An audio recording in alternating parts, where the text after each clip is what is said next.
All right, 24.3 has been announced, and now we know what the Open will finish off with. We already had an idea that it would have been some thrusters, so we have thrusters. It's going to start off with a lighter bar. It's going to be 65 pounds for the women and 95 pounds for the men to start the workout, and then it will increase. All right. We also have a pulling movement from the bar. We have starting off chest to bar pull-ups, and then once we finish a section, you have bar muscle ups.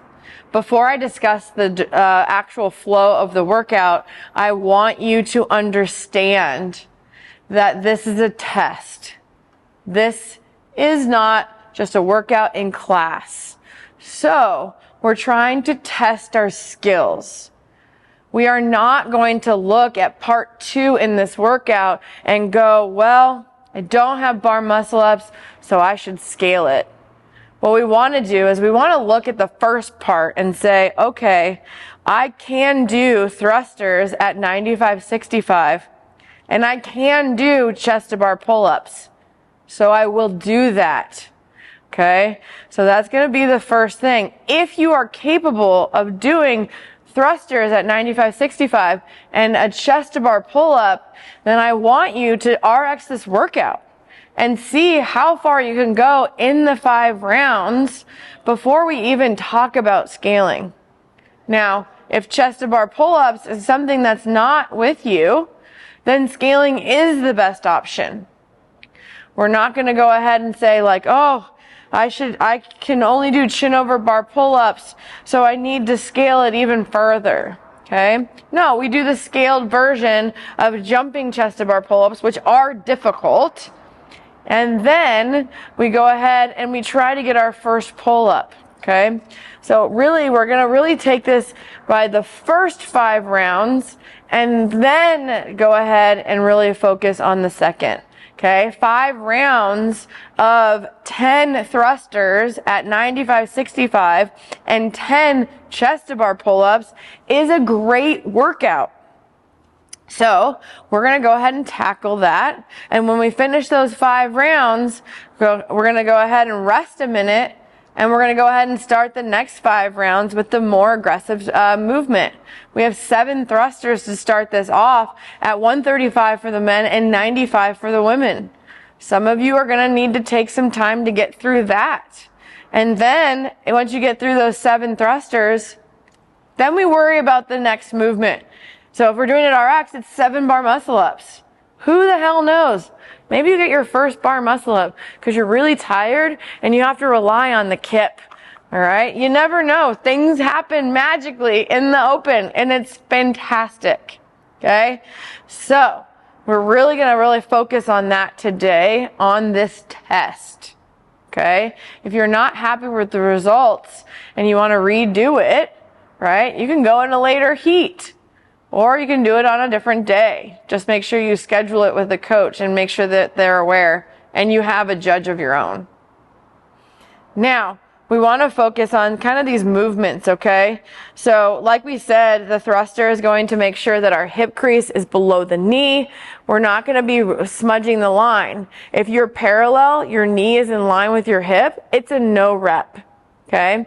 When we're talking about the chest to bar pull-ups, if your chest is close to the bar but doesn't make contact, it's a no rep. It doesn't need to be bashed against the bar, but it does need to make some sort of contact with that metal. Okay?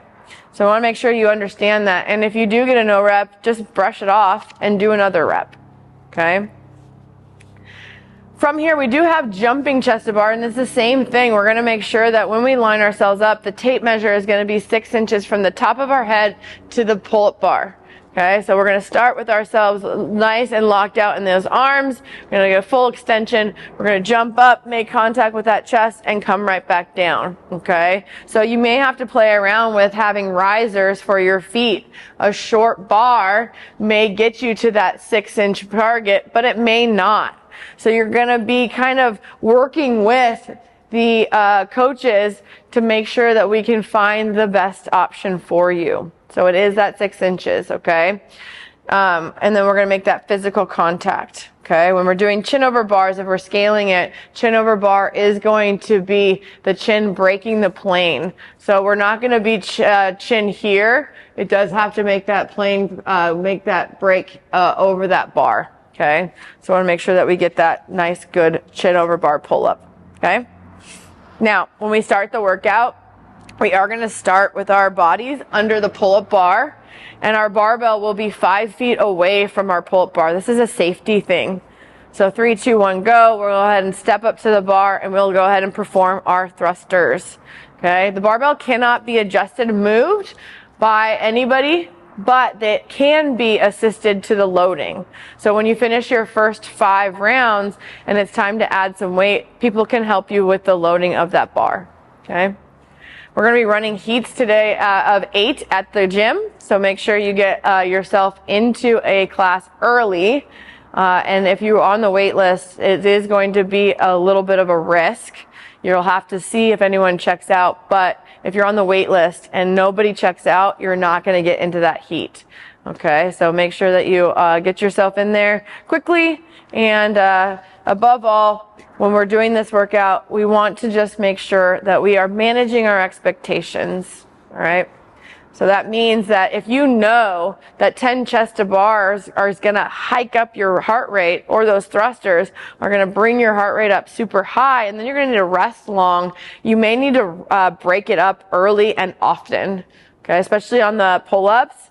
If 10 pull-ups is really hard, break it up into bite-sized pieces. The more we can manage our heart rate and our breath, the longer you're going to be able to sustain really good movement. It's when our heart rate is high and we're in kind of a panic mode or a distressed mode that movement starts to kind of trickle down, and you may not be able to get your chest to bar pull-ups or a good quality thruster. So make sure that you're managing your time, especially on these first 5 rounds. You'll be surprised if you just go a little bit slower in the first 5 rounds, you may be a little bit more fruitful in the next 5 rounds. I know that this is one of those workouts that makes you a little bit nervous, but know that you are well taken care of by us here at Training Yard. We believe in you. You are capable of doing hard things and uncomfortable things. And just know that it's just one workout, and tomorrow is a brand new day, and you'll be able to do a different workout that makes you happier.